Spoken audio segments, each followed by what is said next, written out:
from our first year students. But before I will go into that, I would like you to, well, become active on this topic, so to say. And I would like you to use the annotate function in your Zoom to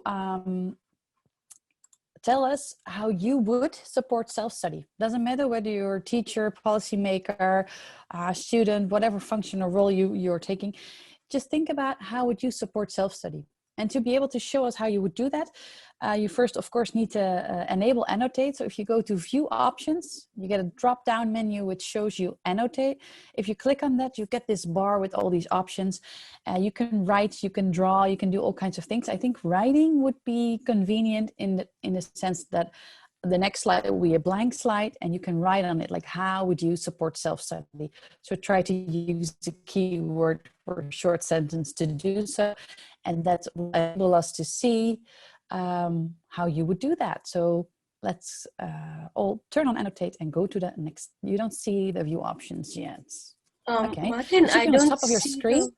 I don't see the annotate option enabled for me. It's disabled. Okay. I didn't see it either. Oh, sorry. Oh yeah, please. Yeah. I didn't see it either, but on the top of your screen, there's a sort of a green bar then, and it's and it should drop down if you go there. Yeah, you see you are viewing Léonie's Ridderstap screen, and then there's a black part, yes, it says view options. If you go down, then the fourth option is annotate, and you can use that. And if you do that, you can write down something.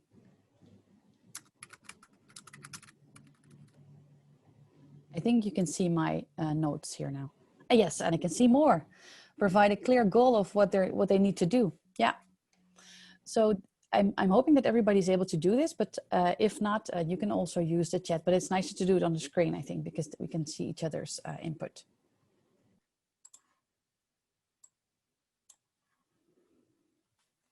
Help students set their own goals, maybe, or other plans, maybe. Definitely. I thought I wrote goals, but it kind of disappeared in the... This is what happens to students as well, Lorenzo. but thank you.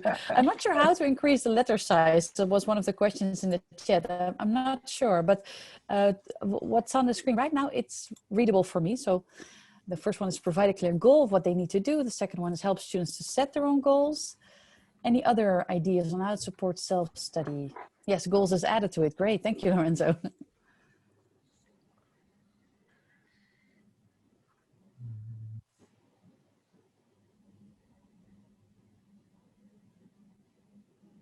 Provide regular feedback. Definitely. That's also an interesting point. I'm sure Léonie will also talk a bit about that.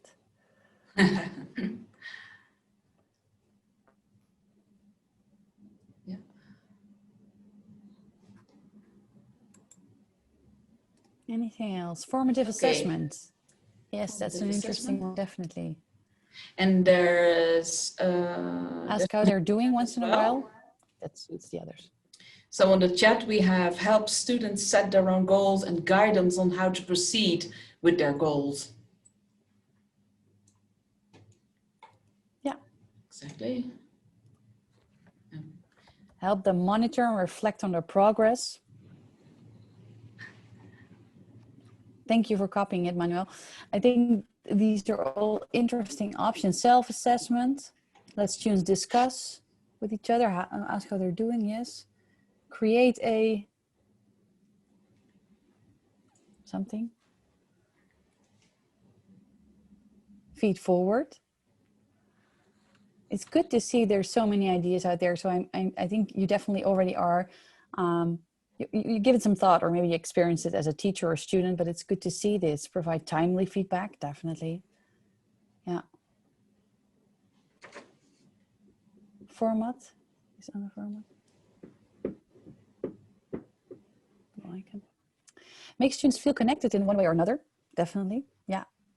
Yeah, it has to do, of course, also with motivation. That's connected to being able to regulate your own self-study. Yeah.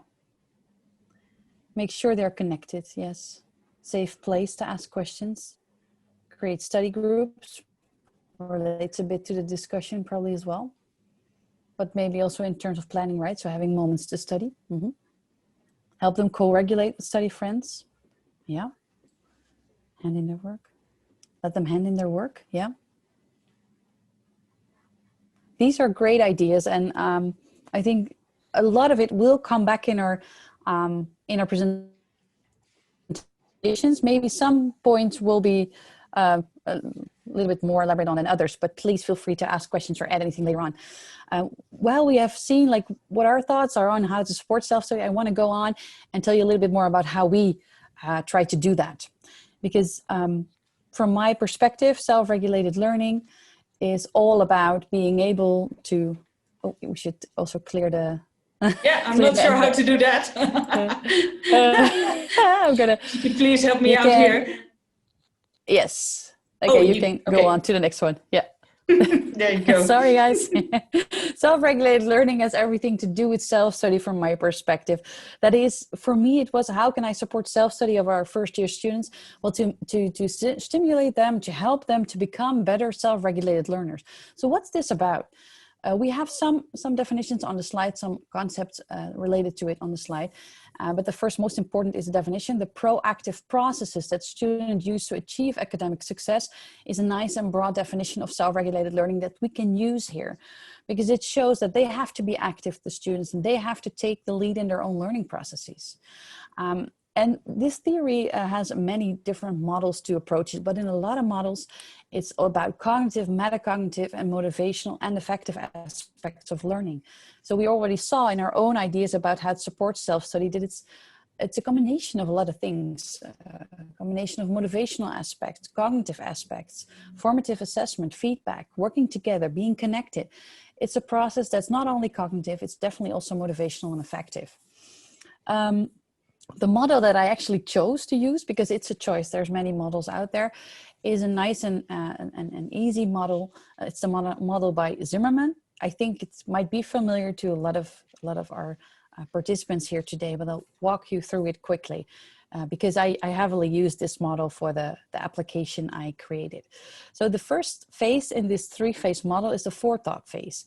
And in this forethought phase, I would say this is where you could start your self-study session, for example. It's really about starting to analyze your tasks, like what do you need to do? What are your goals? What's your strategic planning? How will you reach those goals? What will you do? But it's also about your self-motivational beliefs. Do you believe you can do it? How's your self-efficacy? What do you expect from your self-study session, or what do you expect from your plans? And also, do you find it interesting? And why would you engage in the session that you're planning to do? So these thoughts, these motivational beliefs, but also the analysis of what you need to do, these are part of this forethought phase. You actually make some sort of plan in which you have all these ingredients. After this phase, you have a performance phase. I get a question in between. I'm going to take it up. Do you assume first-year students would be able to do this forethought phase? Well, it's a good question. I think some of them will do without any other stimulation or help, and a lot of them won't be able to do this or only partly do this.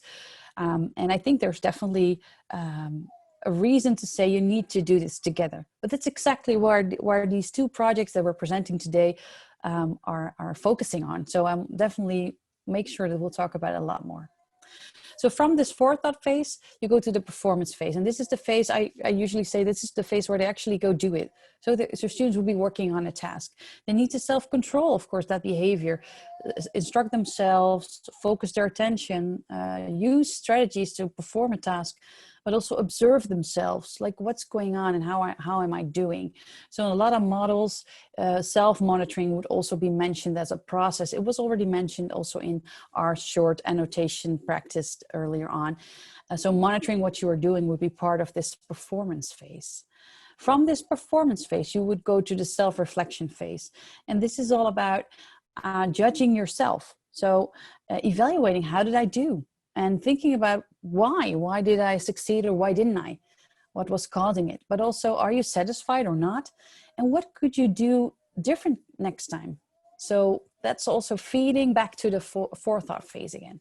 Of course, this is a model, this is theoretical, but this model shows like there's a lot of different processes involved in self-regulated learning. It's a cycle consisting of 3 phases, and this cycle happens again and again and again. And you could imagine this happening for a study session, but it could also happen on different levels. It's a model that's you can apply it to more micro level processes, but also to larger processes. So from this model, you can also already see that it's definitely about more than just the cognitive parts. It's also really about metacognitive strategies. For example, you could say it's about planning and monitoring and reflecting. And both monitoring and reflecting is something that we already saw in our own annotation practice as well.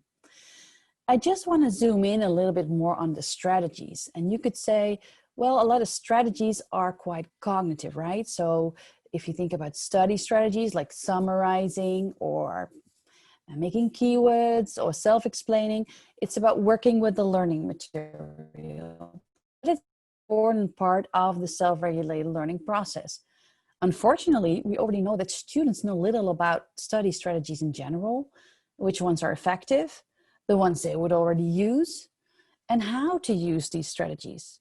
And this is quite problematic. And a lot of the studies that I'm showing here were actually performed with undergraduate students. So it's not only like in high school or with younger students, it's students in our higher education institutes that don't really know how to use strategies and which ones they already use, for example.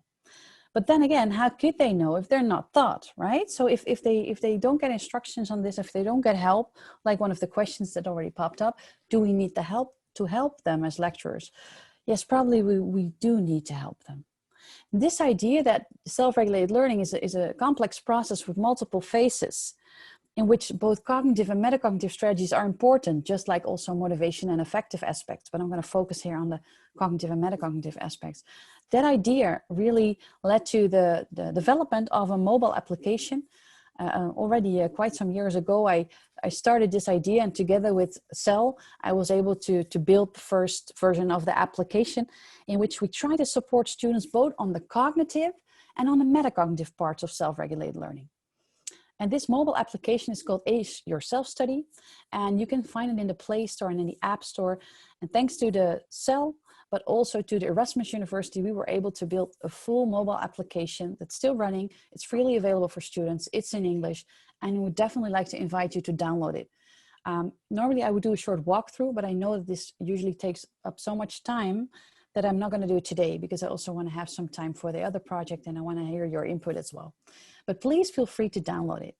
To put it shortly, it's in the Play Store and it's in the App Store, and it's your self-study. And it's made by Erasmus University according to the store. Ace Your Self-Study app is the name. So if you type in Ace Your Self-Study app, it should work. And it's purplish, so that also helps to recognize it, right? And this app is actually really aligned with those 3 phases from the Zimmerman model. So it has this forethought phase, it's called study plan. And performance is not really visible, but that's the moment where students actually start to do their study session or read the chapter or solve their statistic assignment. So they should keep their phone away. And they shouldn't look at their phones. You can only look at like, what was my plan? What tasks did I need to do? What strategy did I pick? Because there's over 20 study strategies in the app with a short explanation and a short video on how to use them. So we hope students will choose strategies they don't know yet to learn about these. So doing your session is one thing, but also reflecting on it is part of the app. So it's pretty short, also to keep it very user-friendly, but students are asked, once they stop their sessions, they're asked to reflect, like how was your learning? Did you like the strategy? So we asked them 2 satisfaction ratings, and this is of course typically for the reflection phase in the self-regulated learning model by Zimmerman. So you can see this app is really tied around the Zimmerman model with the add-in of 20 over 22 actually, I think, study strategies, which are evidence-based in the sense that I did a literature review and finding out like which strategies have enough backup, so to say. So some experiments, some studies that show that they're effective. It doesn't mean that every study strategy that's out there with evidence is in the app. It does also mean that there's always more work to do. But yeah, if you feel like there's some strategy missing, let me know. So with this app, I thought, let's use this for our first year students. Let's implement this in the first year practical on study skills and problem-based learning skills. Students were already active in this practical in the sense that they needed to adjust to university, adjust to the study load, adjust to everything that's facing that time. So they're first year psychology students, and last year, not last September, but the September before that, they were instructed to download the app and use it for their self-study sessions during the whole course, and specifically also try a couple of study strategies. So try some that you know, but also try some that you don't know.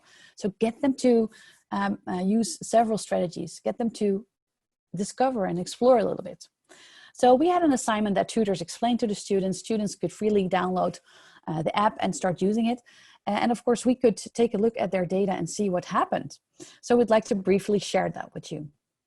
The first thing I would like to share is actually just the number of sessions, because as you can see here, the number of students that took a certain number of sessions shows us that only a few students take a lot of sessions. If you think about that, a course took 5 weeks, you could say, well, you need to at least study 1 time a week, right?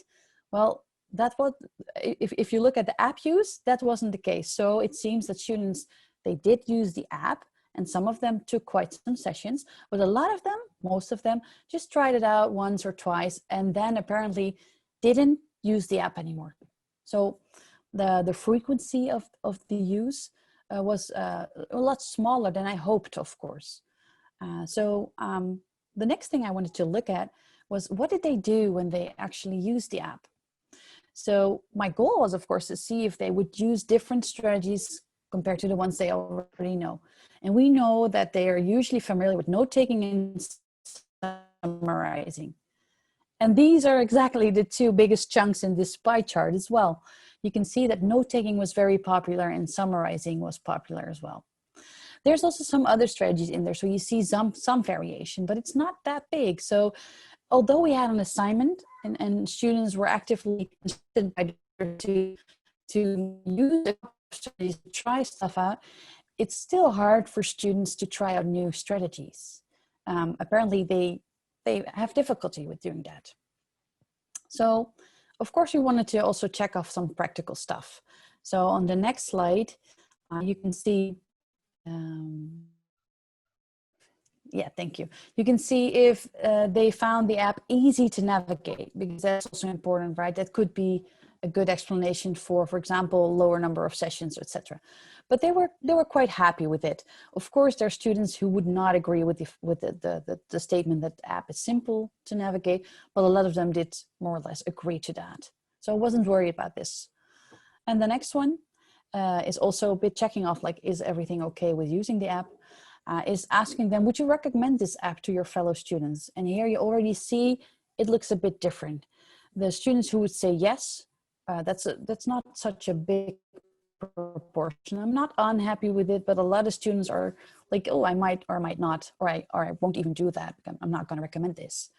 So this really called for some extra info. So what we also did is have some focus groups with first year students in their second course to talk with them, like, how was it for you to use the app? How was your self-study going? So we kind of had these general conversations on self-study because we wanted to know their experiences. And they told us a lot of interesting stuff, but I just got some quotes out of the transcripts to show to you. You can see here that students said, I used the app twice because my study methods worked just fine. I chose this one because it was said multiple times. I think a lot of students feel like, I'm doing fine. I don't need extra help. I'm happy with the way things are going. And this is not a bad thing, but it does explain why you won't choose other or extra methods to self-study. The second one actually relates to that. It was not clear to me why I should use the app. So why should I do that? This could also be an issue in terms of the instruction, right? So maybe we should use different instructions in the course with the tutors to make sure that students do see the necessity or the need or the value of using the app, even if they would be doing fine in terms of self-study. They also mentioned if I would have bad grades, I would definitely use the app more. So you again see that students will look at how am I doing right now? And as a question in the app is there a relation between people saying my study methods work just fine and they're great? I'm not sure. I do trust the students on being able to judge that.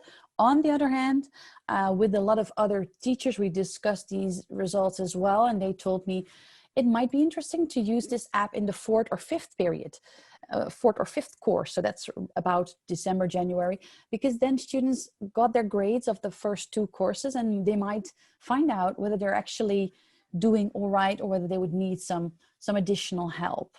So whether there's a relation, I don't know, but whether this could be an issue, students overestimating themselves, definitely. Based on literature, this is possible. And also one of the quotes I chose was, I only use it right before the exam. I think that's interesting because you can see that if the stakes are higher, behavior also change. But that's of course not what we want. You already saw in our annotation practice, formative assessment, making sure that during the tutorial groups, during the course, you are working on the learning material, you are working together, you are already active, is much more preferable than just having everything right before the exam. So there's another slide to go over with you. Maybe you can go to the next. Yeah, on the strategy specifically, because I already told you I wanted them to use several strategies, and we talked about that with students. So why would you use different strategies or why not? And what would make you use different strategies? Students often said if I would receive really bad grades, again, the grades, although I studied really hard, I would like to try new methods. So it seems that they're really telling us like, if I'm fine, I'm not going to do anything in terms of using extra methods or apps or whatever, or using different or extra strategies. So it seems that putting in effort really has to have a reason for them, which is not very strange, but a bit of a pity, of course, for teachers and researchers like us who would like to improve things anyways. The other quote is, the strategies in the app are really time consuming. If there was no time pressure, I would try to find new ones for sure. So you again see this effort argument. And yes, it's true. If you want to, for example, use drawing for the first time, you probably find like, what should I draw? What can I do? How would I like to go about this strategy? It takes time, it takes effort. And apparently students, they don't want to do this for nothing. Okay. This is enough on the quotes. I think it's nice to move on to the next part. Oh, I see a question in the app. Did you use the app actively in your education during the run of the course? Yes, we did. We had the app integrated in the practical and study skills using 2 assignments, which tutors explained in the first meeting. And then in the third meeting, they would go back to the assignment and talk about the different steps and the actions that students took. This was kind of a reflection assignment. And in the first assignment, students were invited to use it throughout the whole course. So we hope that would have been enough. And of course, there was attention for this assignment and using the app in the lectures. But you see that this apparently wasn't enough already. So maybe the instructions should be more clear or repeated more often, or maybe even work through every meeting. But that might be something that we discuss after Léonie has explained her project a bit more. Would it help to make students realize the benefits of new methods before advising them to use it? Yes, definitely. That's also what we instructed the tutors. So tell the students, why should you use the app or could you use the app? What's in it for you? But this instruction didn't really seem to help at this point. So maybe we should do something else instead of having the tutors instruct this to students when introducing the assignments. Maybe we should have a separate workshop on it or a separate activity on it, because definitely they need to know the relevance before actually starting to work on it. But to have a little bit of context, these were 900 first-year students, and they were in tutor groups of about 12 students. So that's why we chose to have their tutors explain it to them, because with 12 students and one tutor, it was before COVID, so they were actually in a room. We thought that's the best setting to. It might be still too little. It might be that students need a bit more. Yeah. I think it's time to hand the floor to you, Léonie. Yes, thank you, Martine. Yeah, and you made a nice bridge, I think, to my towards my project, and that it does make sense. I'm not sure how much of an introduction you did, Martine, but my name is Léonie Ridderstap. I work at Erasmus University as well, at another school than Martine does, at the Erasmus School for History, Culture and Communication. And about, well, a little over a year ago, Martine and I came into to touch, and we discovered that we both had an interest in researching self-regulated learning. And I was actually involved in the focus group interviews that Martine conducted with her students. So we had, the two of us and our research assistant had a lot of discussions about the outcomes of the focus groups. And that was at the time when I was sort of designing my own and preparing for my own educational research. And what we thought of, you know, the outcomes of Martine's research, we sort of hypothesized that sort of co-regulated learning intervention combined with the app Martine developed could lead to sort of an increased uptake, an increased acquisition of self-regulated learning strategies. So in this intervention that I developed, some scaffolds are integrated within a first year course. And so the project is called It Takes Two, the role of co-regulated learning in building students' self-regulated learning skills. And what I wanted to know, what we wanted to know, is how does regulation, by offering these sources of contextual regulation in the learning environment, encourage students to well, become self-regulated learners. So this is actually a slide from the teacher training that I prepared for the lecturers who were involved. This is a bit, you know, going back why self-regulated learning is important, because we know it is sort of crucial to academic success, and it really incorporates many sort of the strongest predictors of achievement. We know it's important, but it's also very, very difficult. And we know from literature, but also from Martine's research, that without instruction and support, without explanation, that many students use largely sort of ineffective strategies. And they also tend to overestimate their understanding of learning materials. So they do the work, but they don't have sort of a clear view of how much they actually understand. And we thought it's especially relevant, this kind of interventions, for first year students as they're transitioning from secondary education to higher education, because higher education is, well, most of the time fundamentally different than secondary education, and there's fewer contact hours, there's more emphasis on self-study. The learning situations are more complex, and we ask different things from them. And especially, of course, this year this was the case because the course in which I integrated my intervention was delivered completely online. So it's a bit difficult to compare this year with last year, or to compare my cohort of students with Martine's. But there are some interesting things we have seen. I'm having a look at the chat as well. I find it quite hard to do two things at the same time. Could it be used on a working place where students learn? No worries. I will definitely let you know if Okay, I can add yes, in on your good. story. Or yeah, would that be okay? Yeah. I'll just interrupt if I Yes, see please something. do. Yeah? Yes, Okay. yes, please do. Yeah, that would certainly help. So what I did, I developed a co-regulated learning intervention, and it was implemented in our program, which is called the International Bachelor of Communication and Media. And the course was a first-year course, Introduction to Human Communication, with 314 students at the start. And the course, as I said, was delivered completely online.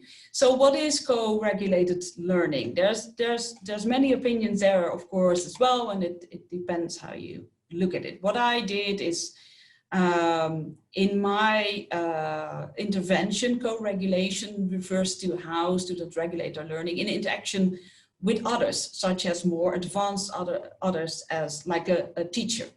So that was the main focus in my research. You could also co-regulate your learning with peers, for example. So in this view, co-regulated learning can be seen as a strategy to learn how to self-regulate your own learning. So what I did, I took this model from Linda Allal on co-regulated learning, and as you can see, it has sort of four levels of well, sources of regulation. And on each of these levels, we designed certain aspects of the intervention. So what we did a bit of sort of course redesign, and the redesign refers to the structure of the teaching and the learning situation. So these are the learning resources, the activities that students undertake, but also the assessment. And this allows for sort of cue utilization. There's also a level of regulation, and which is linked to the teacher's interventions and interactions with students. So our tutorial lecturers gave sort of explicit instruction of these evidence-based self-regulated learning strategies. And then there are sources of regulation linked to peer interaction. So we stressed joint coursework a little bit more, joint reflection, but also integrated some forms of peer assessment in the course, and having students giving peer feedback, which was quite new to them. And then at the core are these processes of self-regulation, which are happening within the student, that's what we aim for. And these levels of sources of regulation, they are connected by different tools. And we used 3 tools. The self-regulated learning cycle, which Martine already told a little bit about, which is based on the Zimmerman model. We used learning diaries, and we used, well, we offered students to use the Azure Self-Study study app. And these tools, they serve as linkages between the different levels of regulation, and they amplify the effect of co-regulation, and they also allow for recording of traces of students' activity. So that's, from a research perspective, quite interesting to us.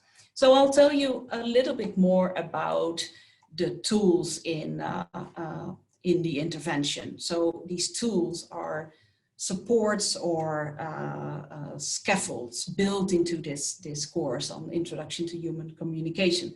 Because to become a self-regulated learning, we see that students need support both in the classroom, in this case, in this project, and during their self-study.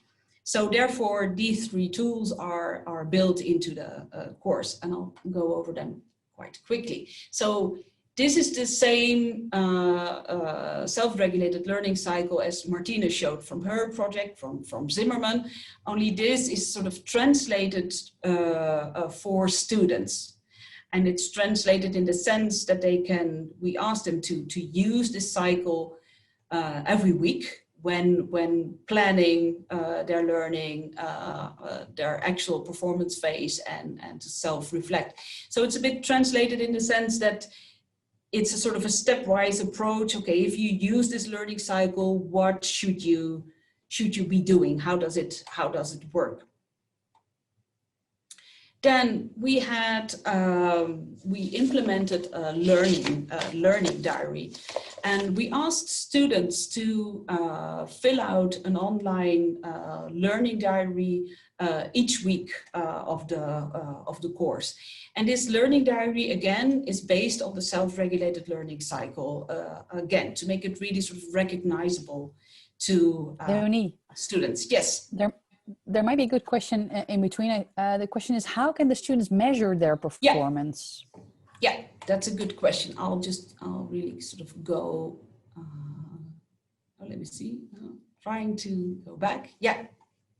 Yes, so it's really important to, and that's to realize, and that's what we try to explain to students, that this is a cycle. So to be able to monitor your performance, or to measure your performance, you need to know what you're going to do and what do you want to accomplish. So that's why it's so important for students to identify the task.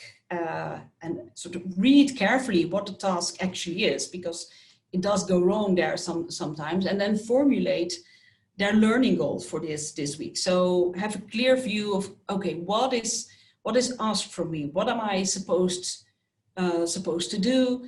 And what do I want to achieve?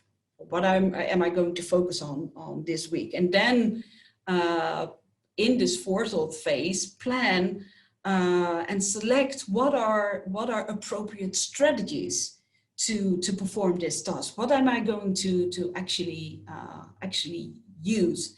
So then, if you have performed your task, you can sort of look back. Okay, did it work?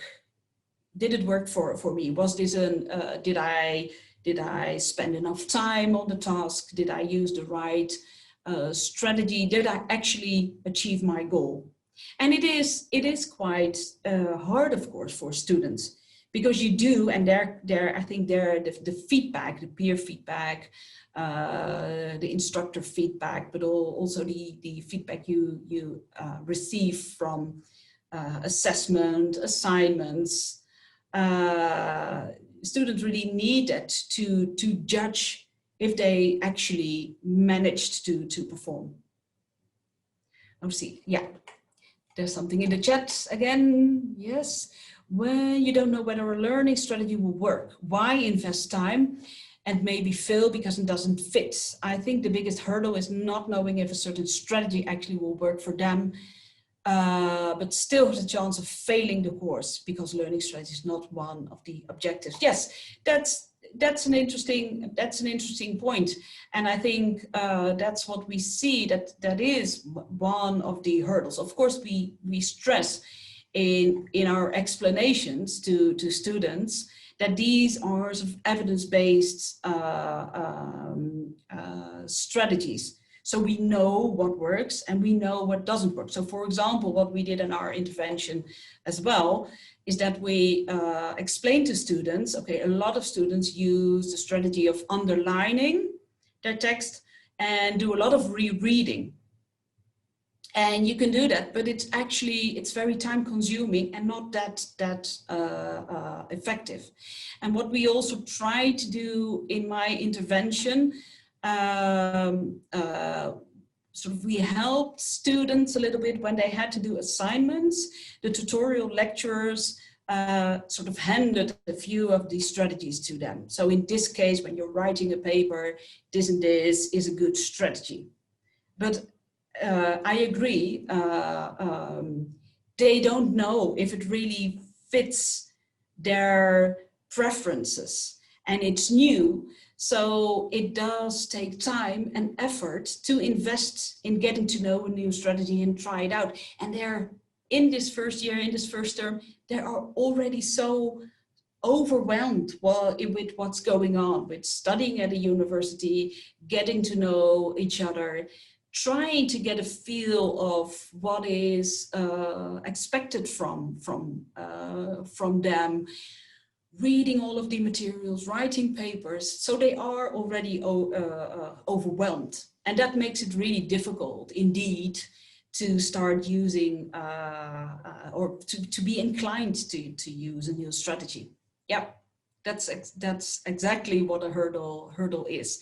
So that's why in this intervention, we try to make it sort of as easy for them as possible and sort of intertwine these strategies and self-regulated learning behaviors with the actual course content. So the learning diary, they filled it in each week, and just once a week. Normally when you use a learning diary, you are asked to fill it in before learning, so in the forethought phase, and after learning. But we thought that it is perceived sort of as an extra activity for students, and it's not assessed. It was part of the course, but of course they discovered after 1 week it's not assessed. So do we actually have to do this? Yes, you do, but it's for you.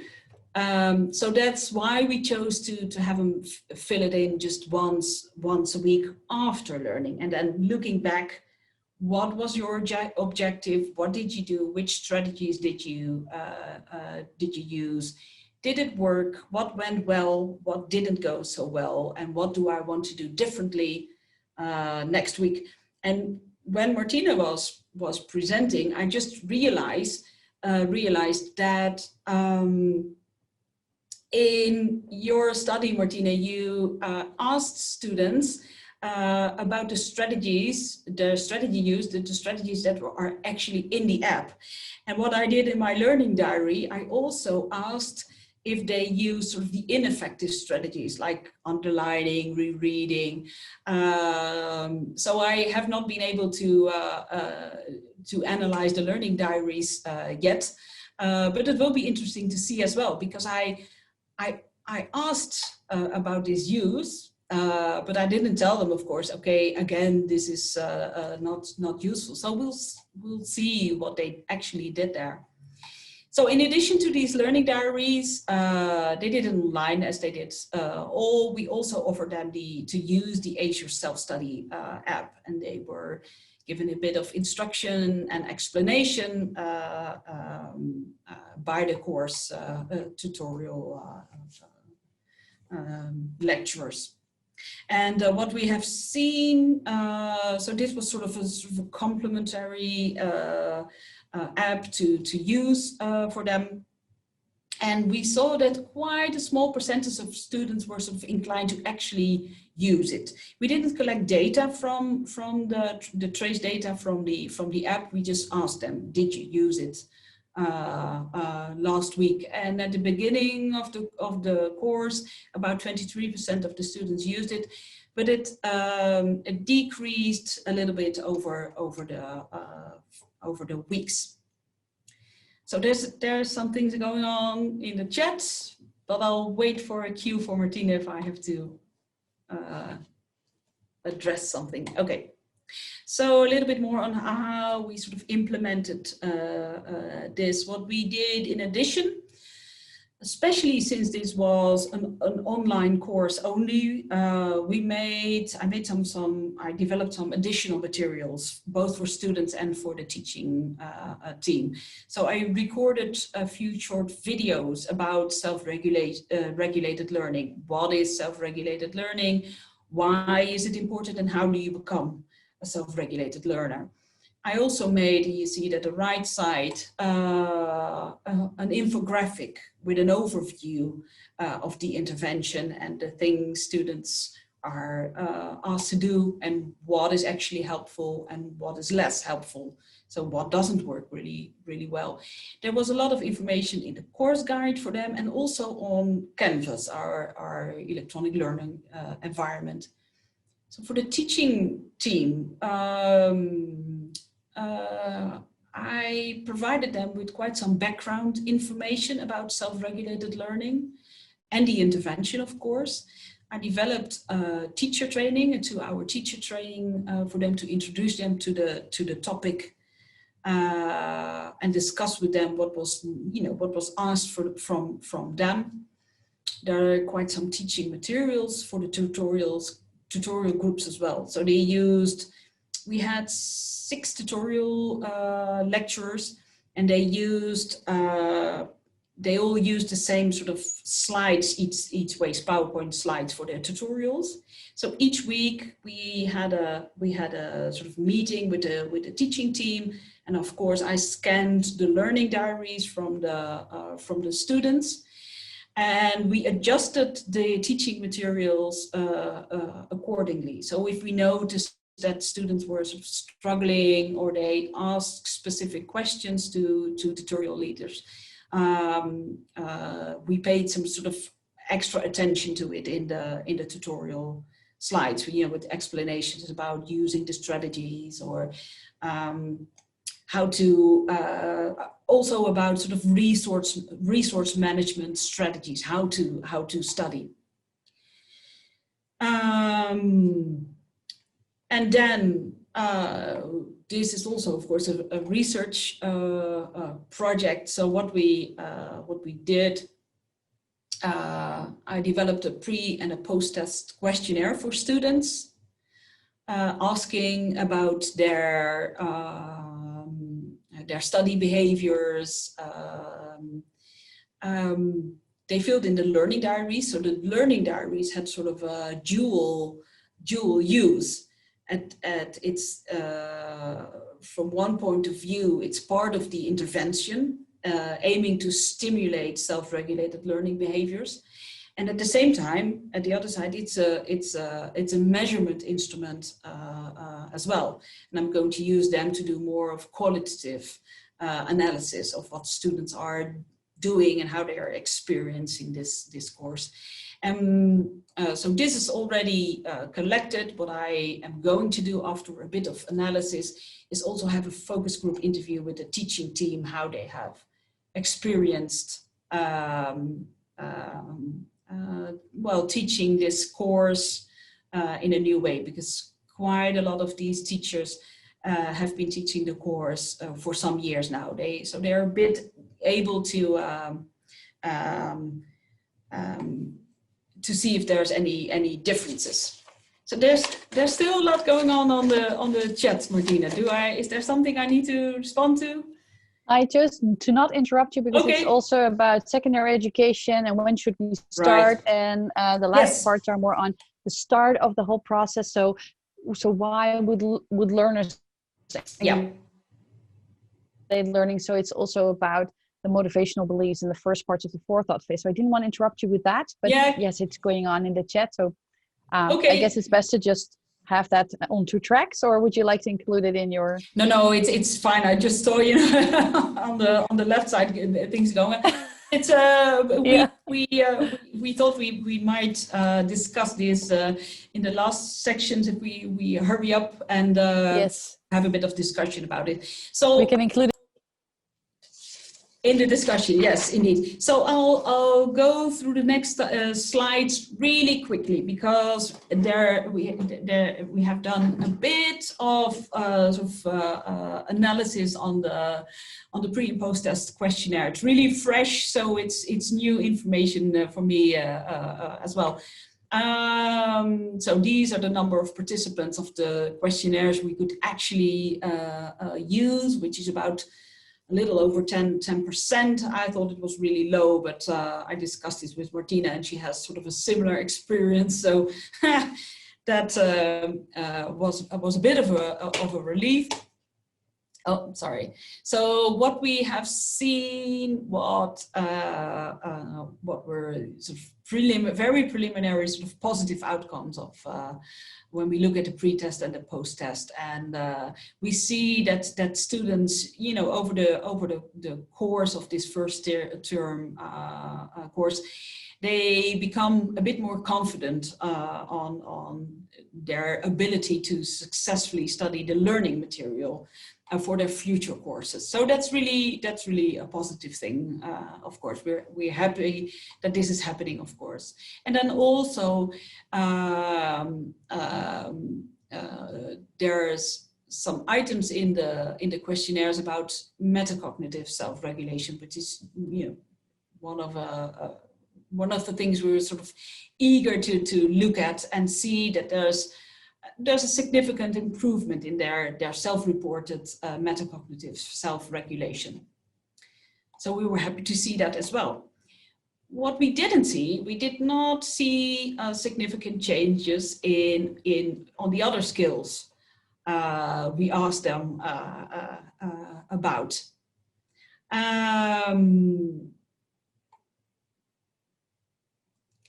And we asked them also in the post-test questionnaire if they thought they had developed additional self-regulated learning skills during the course. Well, you see the sort of the orange part of the pie chart says, well, I somewhat agree. There's a small proportion of students that think they strongly agree, but well, over half of the students think they somewhat developed additional self-regulated learning skills. And then the next question was, how much do you think this self-regulated learning support in the course actually contributed to this? Well, they were not that positive there, because ranging from 1 to 100, the average is well, almost 39. So, well, I think that's an interesting question here, because if we want to know if we can sort of whether you know, this increase in developing self-regulated learning skills, if we can attribute that to the support that we provided in the course, it's not that high according to students, and it might be it will be very interesting to know what then did contribute to their feeling that they did develop additional self-regulated learning skills during the course. And we also asked, okay, what benefit did you experience of this support embedded in the course? And as you can see, many students think there was not that much that was really beneficial to them at all. And it starts to shift if you look at moderately beneficial. They are especially positive about the instruction and the explanation from the tutorial lecturers and the information that was available on Canvas to them. So from that perspective, I think this is quite positive if you look at, if you say so, we integrate this support into the course, because that's actually a lot of what the teachers the lecturers are doing, of course. So these are the first results from my research, and now we have. I'm not sure. We started a little bit later, so maybe I think Gabriella, you're keeping track of the time. Do we have a few additional minutes to discuss? Maybe a minute or two, yeah. Oh, really? Well, we have to speed it up then. Okay, so Martine, are you joining me again? Yeah. Yeah. Well, let's first put out there that you can always email us and contact us if you have any ideas, suggestions, or questions. But maybe it's also nice to use the minutes we have. Maybe there's some input on the project specifically, because I know in the app there's a more general discussion, which is super relevant, but I would like to first give the floor to more specific questions and suggestions about the projects that were presented.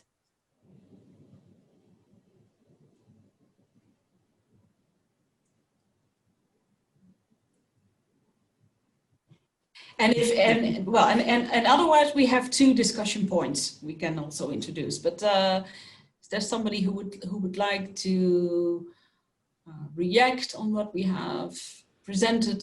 Maybe everybody's very hungry. Yeah, or thirsty. I was wondering, can I ask a question, Martine? Because I liked Yes, of the course. app a lot because it's a nice overview of certain strategies for learning, and I try to teach my kids. My eldest is 60 years old, but she doesn't want to learn from me. So that's one thing. I think you can push them learning strategies, but actually that's not the way they will learn. They will really have to experience it. And if you give them an app with 20 possible strategies, which one to choose first? That's really difficult, I think. It's nice to have an overview, by the way, as a reading afterwards, but actually, why not try them, push them one by one? So this strategy helps in this kind of cases, and this strategy really helps in this kind of cases.